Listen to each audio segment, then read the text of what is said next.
சாயிராம். ஸ்ரீ சாயி பணிக அனைவருக்கும் சாந்தி நிலவட்டும். நல்லதே செய்வோம், நல்லதே நடக்கும். சாயிராம். நேற்றுக்கு வியாழக்கிழமை இல்லையா? நான் 3வது வாரம் வெற்றிகரமா சாப்பாடு கொடுத்தேன். எனக்கு ரொம்ப நாள் ஆசை எல்லாத்துக்கும் சாப்பாடு கொடுக்கணும். யார் யாரோ என்னென்னமோ செய்கிறாங்க. ஃபேஸ்புக்கில் போய் பாருங்க. எல்லாத்துக்கும் கொஞ்சம் கம்மியான விலையில நிறைய பேர் சாப்பாடு கொடுக்குறாங்க. அதுக்கப்புறம் ஃப்ரீயாக கொடுக்குறாங்க. தன்னுடைய வருமானம் கம்மியாக இருந்தாலும் கூட பசியாக இருக்கிறவங்களுக்கு சாப்பாடு கொடுக்குறோம்னு சொல்லிட்டு நிறைய பேர் கொடுக்குறாங்க. கவர்மெண்ட் வேலை செஞ்சுட்டு இருந்துச்சு. அம்மா உணவகம் இருந்ததுல அதுல எல்லாம் குறைஞ்ச விலைக்கு 5 ரூபாய்க்கு வெண்பொங்கல், இட்லி எவ்வளோன்னு தெரியல. அதெல்லாம் கம்மியானதா இருந்தது. ஆனா இப்ப நிறைய பேரு அந்த மாதிரி செய்ய ஆரம்பிச்சிட்டாங்க. அத பார்க்கும் போதெல்லாம் சந்தோஷமா இருக்கும். நாமளும் ஏதாவது ஒண்ணு செய்யணும்னு ஒரு ஆசை மனசுக்குள்ள இருந்துகிட்டே இருந்தது. நான் அவர்கிட்ட சொன்னேன், மாமா இந்த மாதிரி பெரிய தம்பி வேலைக்கு போயிட்டான்னா, நம்ம டெய்லி ஒருத்தருக்கு சாப்பாடு கொடுக்கலாம். அப்புறம் சின்ன தம்பி வேலைக்கு போயிட்டான்னா, டெய்லி 1 கிலோ மட்டும் சாப்பாடு போட்டு, எவ்வளோ வருதோ அவ்வளோ பாக்ஸ் போட்டு நான் உங்ககிட்ட கொடுக்குறேன். எதுக்கெல்லாம் நீங்க ஸ்கூட்டில போகும்போது எந்த பாட்டி, தாத்தா யாரு வந்தாலும் பசியால இருக்கவங்கள பார்த்தாவே நம்மளுக்கு தெரியும். அந்த மாதிரி கொடுத்துருங்க அப்படின்னு சொன்னேன். அப்படி வந்துச்சுன்னா நானுமே போகலான்னு சொன்னாரு. அது முடியல. சரி, நாம இத செய்யணும்னு ரொம்ப நாள் ஆசையா இருந்துச்சு. தம்பி 2 வருஷமா போய் பண்ண முடியல. இது 3வது வருஷம். ஆனா அது செய்யணும் செய்யணும்னு மனசுக்குள்ள ஒரு உந்து சக்தியா இருந்துட்டு இருந்துச்சு. என்ன போனாலும் பரவாயில்ல செஞ்சே ஆகணும்னு சொல்லிட்டு, இது 3வது வாரம். ஃபர்ஸ்ட் வாரம் போய் ஒரு 11:30 மணி இருக்கும். அப்பதான் செஞ்சேன். ஒரு சின்ன குக்கர்ல இருக்கும்ல, அதுல 3 டம்ளர் அரிசி போட்டோம்னாவே வந்துச்சு. 8 பாக்ஸ் வந்துச்சு. கொஞ்சம் தல தகுந்த போட்டோம்னா 9 பாக்ஸ் வந்துச்சு. அந்த 2 வாரமா 8 பாக்ஸ் கொண்டு போய் கொடுத்தேன். பஸ் ஸ்டாண்ட்ல கொண்டு போய் கொடுத்துட்டு வந்தேன். 9வது வாரம் நேத்திக்கு 3வது வாரமா 9 பாக்ஸ் வந்துச்சு. சரி, ஐஸ்வர்யா சாயப்பா பார்க்க போலான்ட்டு போனோம் நாங்க. தம்ப்நெயில்ல செட் பண்ணி வைக்கிறதுனா ஐஸ்வர்யா சாயப்பா பார்த்துக்கோங்க. நாளைக்கு அவருக்கு ஒரு விசேஷம் நடக்குது. யாருமே இந்த கோயிலுக்கு வர்றதில்ல. நான் ரொம்ப ஃபீல் பண்ணிட்டு இருந்தேன் நானு. அவருதான் என்ன அப்பாவா, தம் மகளா என்னை ஈர்த்து கொண்டவர் அவருதான். அதனால பாத்தீங்கன்னா, அவ்வளோ ஒரு அழகா இருப்பாரு. செம்மையா இருப்பாரு. கியூட்டா இருப்பாரு. ஆனா, அவரு காலம் நானும் என்னோட ஃப்ரெண்டும் பாத்தீங்கன்னா, நின்னு நின்னு அவருக்கு முன்னாடி ரசிச்சுக்கிட்டே இருப்போமா. எல்லாரும் சொல்றாங்க, "அடியே உங்க அப்பனுக்கு கண்ணு பற்ற போகுதுடி. எதுக்குடி இப்படி 2 பேரும் நின்னு இப்படி பாத்துட்டு இருக்கீங்க? அவரு போய் எல்லாத்தையும் பாக்கட்டும்டி" அப்படிம்பாங்க. கிண்டலுக்கு சொல்லுவாங்க. ஆனா பாத்தீங்கன்னா, அவ்வளோ ஒரு அழகா இருப்பாரு. யாருமே இல்லைன்னா நாங்க உட்காந்து செல்ஃபி எடுத்துப்போம். அவரு கால புடிச்சு கொஞ்சம் முத்தம் கொடுத்துட்டே இருப்பாரு. காலு செம்மையா இருக்கும். அவர் அழகா வர்ணிக்கிறது தான் எங்களுக்கு பிடிச்சமான ஒரு விஷயம். ஆஹ் அவரு சிரிச்சா தெரியும். அவரு கண்ணு யார பாக்குதுன்னு தெரியும். இப்படி ஒரு புரிதல்லாம் எங்களுக்கும் அவருக்கும் உண்டான ஒரு விஷயம். அப்ப பாத்தீங்கன்னா ஜோக்கா இருக்கும். ஆசையா இருந்துச்சு. இப்ப நாங்க யாருமே அவர் பக்கத்துல இல்ல. என்னோட ஃப்ரெண்டு கொஞ்சம் தூரம் திண்டுக்கல் தாண்டி போயிட்டாங்க. நாங்களும் கொஞ்சம் பழனிக்கு அவுட்டர்ல வந்துட்டோமா. என்னடா செய்யறதுன்னு சொல்லிட்டு நேற்றுக்கு சரி 8 பாக்ஸ் வச்சுட்டு போலாமா போக வேண்டாமான்னு யோசிச்சுட்டே இருந்தேன். அதுக்கப்புறம் டக்குன்னு என் ஃப்ரெண்டும் வரேன்னு சொன்னாங்க. சரின்ட்டு 2 பேரும் நானும் சாப்பாடுலாம் கொடுத்துட்டு ஒண்ணு மட்டும் ஐஸ்வர்யா சாயப்பாக்க வச்சுக்கலாம்னு சொல்லிட்டு வச்சுட்டேன். 2 பேரும் அப்புறம் அவங்க ஃப்ரெண்ட் அவங்க தம்பி வேற வந்திருந்தாரு. 3 பேரும் கார்ல போயிட்டு சாயப்பாட்ட கரெக்டா போறோம். அங்க நவராத்திரி ஸ்பெஷல்னு சொல்லிட்டு யாகம் ஒண்ணு ரெடி பண்ணிட்டு இருந்தாங்க. யாருமே கோயில்ல. அதுனா நான் ரிச்சான ஃபேமிலி. பயங்கர ரிச்சான ஃபேமிலிஸா குடியிருக்கிற ஏரியா. அங்கிருந்து ஒருத்தருமே வரல. எங்கேயோ இருக்கிற எங்கள சாயப்பா கூப்பிட்டுருக்காருங்க பாருங்க. எவ்வளோ அழகா.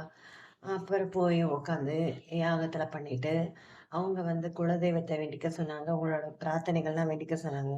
நான் உங்க எல்லாத்துக்காகவும் நீங்க என்னென்ன மனசுக்குள்ள நினைச்சிருக்கீங்களோ, அதுக்காகலாம் நான் வேண்டிட்டு வந்துட்டேன். நான் ஏன் இந்த விஷயத்த இப்ப சொல்றேன்னா, இது நம்மளுக்கு சந்தோஷமான ஒரு விஷயம். நம்ம சந்தோஷமான விஷயத்த செய்யும்போது, நம்ம மைண்ட் பயங்கர ஹாப்பி ஆயிடுதா இல்லையா? இப்போ எனக்கு அ சாப்பாடு குடுக்கணும்னு ரொம்ப ஆசையா இருந்துச்சு. ஃபர்ஸ்ட் வாரம் குடுக்கும்போது ஒண்ணும் தெரியல. எப்படா போய் குடுத்துட்டு வந்துருவோன்ட்டு. வெயில் வேற சரியான வெயிலா, போய் குடுத்துட்டு வந்துடலான்னு குடுத்துட்டு வந்துட்டேன். செகண்ட் வாரம் போய் குடுக்கும்போது, ஏதோ ஒரு சாதிச்சிட்ட மாரி ஒரு ஃபீலிங். இது ஒண்ணும் பெரிய விஷயமே இல்லைங்க. வாரத்துல 3 டம்ளர் அரிசி போட்டு செய்யறதெல்லாம் ஒரு பெரிய விஷயமே இல்ல. யார் யாரோ என்னமோ செஞ்சுட்டு இருக்காங்க. ஆனா, நம்மளோட சூழ்நிலையில, நாம இருக்கிற லெவல்ல, இத கொண்டு போய் நம்ம கையால குடுக்கும்போது, அது ஒரு இனம் புரியாத சந்தோஷம். அது நீங்க செஞ்சு பாருங்க. நீங்க இதுக்குன்னு ஸ்பெஷலா செய்யணும்னு அவசியமே இல்ல. நாள் கிழமைலாம் பார்க்கணும்னு அவசியமே இல்ல. யார் உங்க வீட்ட தேடி வராங்களோ, என்ன இருக்குதோ, அத மட்டும் வாங்கி குடுங்க. இந்த பாக்ஸ் வந்து ரூ. 3 தான். ஹோல்சேல் கடையில மட்டும் வாங்கி வச்சுக்கோங்க. இல்லன்னா எங்கேயாவது ஊருக்கு போறீங்களா? ஏதாவது டிஃபன் பண்றீங்களா? அந்த பாக்ஸ்ல போட்டுட்டு, எதுக்கால யார பார்த்தாலும் குடுங்க. பஸ் ஸ்டாண்ட்ல ஒருத்தர் கூடவா இருக்க மாட்டாங்க. குடுங்க. கண்டிப்பா உங்களுக்கு எல்லாமே சூப்பரா ஒரு நல்ல விஷயங்கள் நடக்கும். இது நான் நான் செஞ்சு பாருங்க மனசுக்கு ரொம்ப பிடிக்கும். இது செய்ய முடியாம எத்தனையோ தடங்கள் வந்துச்சு. ஆனா, சாயப்பா கிட்ட வேண்டிக்கிட்ட பிரார்த்தனை அது ஒண்ணா தான் இருந்தது. அதுக்கப்புறம் என்ன தோணுச்சுன்னா, சின்ன தம்பி வேலை வாங்கிட்டான்னா, டெய்லியும் இது ஒரு கைங்கரியமா நான் செய்ய போறேன். யாரு பசியோட இருக்காங்களோ, என்னால முடிஞ்சது அந்த 1 கிலோ அரிசி தான். வாரத்துல 1 நாள் குடுத்துட்டு இருந்தேன்னா, மாசத்துல டெய்லி 1 கிலோ அரிசி வாங்கி போட்டு, ஏதோ ஒரு சாப்பாடு ரெடி பண்ணி குடுக்கணும்னு ஆசை. அதையும் சாயப்பா செய்வார்ன்னு நெனைக்கிறேன். உங்களுக்கு பிடிச்ச விஷயங்கள்ல உங்களுக்கு எது எது பிடிக்குமோ, நல்ல ட்ரெஸ் பிடிக்குதா? போட்டுக்கோங்க. நல்ல ஹேர் ஸ்டைல் பிடிக்குதா? பண்ணிக்கோங்க. ஆ விதவிதமா சமைக்க பிடிக்குதா? விதவிதமா சாப்பிட பிடிக்குது. எந்த வேலை பிடிக்குது? என்ன செய்யணும்னு நினைக்கிறீங்க? எல்லாமே செய்யுங்க. ஆனா, ஆ இயற்கைக்கு புறம்பா இருக்கிற வேலை செய்யக்கூடாது. எதிர்மறையா இருக்கிற விஷயங்கள்ல ஈடுபடக்கூடாது. நேர்மையான வழியில தான் எல்லாம் செய்யணும். இப்படி எல்லாம் இருந்தோம்னா, நம்ம சூப்பரா நம்ம நினைக்கிறதெல்லாம் நடக்கும். நம்ம மனசு சந்தோஷமா ஆயிட்டாவே, நம்ம ஆ எந்த ஒரு இதுவுமே நம்மளுக்கு வராது. அப்படின்னா, நம்ம ஆக்டிவா செயல்படுவோம். ஆ நம்ம போற காரியங்கள் சக்சஸா இருக்கும். வீட்ல எல்லாரும் ஹேப்பியா இருப்பாங்க. வீட்ல எல்லாத்தையும் அன்பா கவனிச்சுப்போம். இந்த மாரி பலவித விஷயங்கள் நடந்துகிட்டே இருக்கறனால, நம்மள சுத்தி நல்ல பாசிட்டிவ் எனர்ஜி தான் கிடைக்கும். சரிங்களா? அதனால மனச ரொம்ப ரொம்ப சந்தோஷமா வச்சுக்கிறது தான் முதல் தாட்டா வச்சுக்கோங்க. உங்களுக்கு புடிச்ச மாரி வாழுங்க. அவனுக்காக வாழாதீங்க, இவனுக்காக வாழாதீங்க. ஆ மெப்புதலுக்காக வாழக்கூடாது. அதாவது மத்தவங்க என்ன நினைச்சிருவாங்களோ அப்படின்றதுக்காக வாழக்கூடாது. நம்மளுக்கு என்ன தோணுதோ, நம்ம மனசுக்கு என்ன சந்தோஷமா இருக்கணும்னு தோணுதோ, அத செய்யலாம். சரியா? ஒருவேளை அந்த மாரி சூழ்நிலை அமையலைன்னா, அதுக்கு தகுந்த மாரி நம்ம அந்த சூழ்நிலைகளை ஏற்படுத்திக்கலாம். மாத்தி அமைச்சுக்கலாம். சரியா? ஆ நம்ம நம்ம ஹேப்பியா இருக்கணும்னு நெனைக்கிறோம்.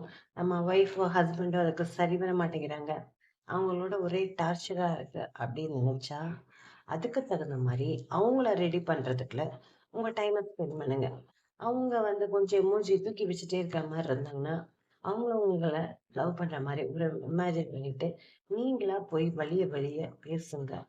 ஆ நான்லாம் வந்து சின்ன வயசுல பார்த்தீங்கன்னா, 7த்லாம் படிக்கும்போது பார்த்தா, எனிமி அப்படியெல்லாம் சொல்லுவோம்ல. உன் கூட டூ டூ டூன்னு. அப்படிலாம் இருக்கும்போது நானா போய் பேசுவேன். இந்த மாரி ஒரு சிச்சுவேஷன்ல நீங்க இருந்து பழகிட்டீங்களா, சூப்பரா உங்களோட லைஃப் மாறிடும். அப்புறம் டென்ஷன் ஆனா நானு ஏதாவது ஸ்வீட் சமைச்சு சாப்பிடணும்னு ஆசைப்படுவேன். அந்த மாரிலாம். ஆனா இப்போ என் மனசு உண்மையிலேயே சந்தோஷமா இருக்குங்க. நாம நமக்காக செய்யற விஷயம்ன்றது ஒரு விஷயம் இருந்தாலும், ஒரு 10 பேத்துக்குனாலும் நம்மளுக்கு ஒரு நான் 8 பேத்துக்கு தான் குடுக்குறேன். 8 பேத்துக்குனாலும் நம்மளால சாப்பாடு போட முடியுது. அப்படின்ற ஒரு ஆ சந்தோஷம் இருக்கு. நம்ம வீட்ல இருக்கவங்களுக்கு போட முடியும். அது செஞ்சா தான் நல்லாருக்கும். செஞ்சு பாருங்க. உங்கனால முடிஞ்சத மத்தவங்களுக்கு குடுத்து பாருங்க. சூப்பரா இருக்கும். மனசு சந்தோஷமா இருக்கும். அவங்களும் மனசு நிறைஞ்சு, "நல்லா இருக்கட்டும்" அப்படின்னு சொல்லுவாங்க. அந்த நல்லா இருக்கட்டும்ன்ற வார்த்தையிலேயே நம்மளோட எல்லா பிளஸிங்ஸும் அமைஞ்சிரும். நம்மளோட எல்லா வேண்டுதல்களும் நிறைவேறிரும். மத்தவங்களுக்கு குடுக்க குடுக்க நம்மளுக்கு இப்போ கண்டிப்பா நீங்க நல்லா சொல்லலாம். கிடைக்கும்.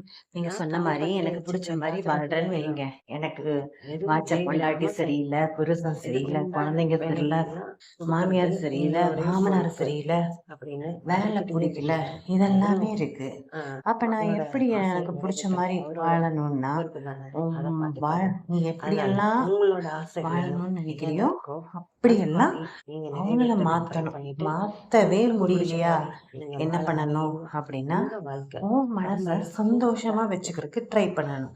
அந்த சூழல்ல நீ எப்படி சந்தோஷமா வாழ முடியுமோ, அப்படி வாழணும். அதாவது சில உறவுகளோ, சில விஷயங்களோ தவிர்க்க முடியாததா இருக்கும்.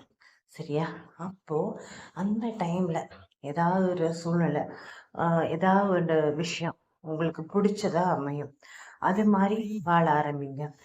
ஆ ரொம்ப வந்து நம்மள வாழவே வைக்க முடியாத ஒரு சூழ்நிலைகள் அமைஞ்சதுன்னா, கண்டிப்பா அத விட்டு வெளியேறிறணும். ஏன்னா, அந்த இடத்துல நம்ம இருக்க இருக்க ப்ரெஷர் ஏறுது. நம்ம ஒரு 100%ல 85க்கு 80% என்னை பொறுத்தவரைக்கும், நாம வாழ்ற வாழ்க்கைக்காக போராடலாம். ஆனா, அதுக்கு 1% கூட வாய்ப்பே இல்லைன்னா, அந்த வாழ்க்கை தேவையே இல்லைன்னு சொல்லிட்டு வெளிய வந்துடுறது தான் பெட்டரான சொல்யூஷனா இருக்கும். ஆனா, எந்த ஒரு விஷயத்துலயும் உங்களுக்கு சப்போர்ட் பண்றதுக்கு இந்த பிரபஞ்சம் சப்போர்ட் பண்ணும். ஆனா, எப்படி இருந்தா சப்போர்ட் பண்ணும்னா, ஆ நீங்க செய்யக்கூடிய செயலும், ஆ எல்லாமே பாசிட்டிவா இருக்கணும். அதாவது உண்மைக்கு புறம்பா இருந்துச்சுன்னா, அந்த வேலை ஆ ஆகாது. சரியா? நீ அதுக்காக தூக்கி வச்சுட்டு வந்துட்ட ஒரு தப்பு செய்றேன்னா, அந்த தப்புக்காக நம்ம உன் ஃபேமிலிய விட்டு வந்தேன்னா, இந்த பிரபஞ்சம் கண்டிப்பா உங்களுக்கு உதவி செய்யாது. அது உன்னோட சுயநலம். சரியா? நீ நல்லா இருக்கணும், உனக்கு புடிச்ச மாரி வாழ்றேன்னா, வீட்டுக்கு அடங்காம போறதெல்லாம் ஆகவே ஆகாது. அது அந்த லிஸ்ட்ல சேரவே சேராது. மனச எவ்ளோ ஹாப்பினஸ்ஸா வச்சுக்கிறோமோ, அந்த அளவுக்கு தான் நம்மளோட வாழ்க்கை சூப்பரா அமையும். சரிங்களா? சந்தோஷமா இருக்கும். உங்க மனசு எந்தெந்த விஷயத்துலலாம் சந்தோஷப்படுதோ, அந்த விஷயத்த ரிப்பீட்டடா செய்யுங்க.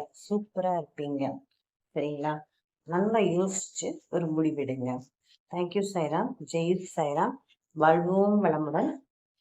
சாயப்பாவின் திருவடிகளில் சரணம்.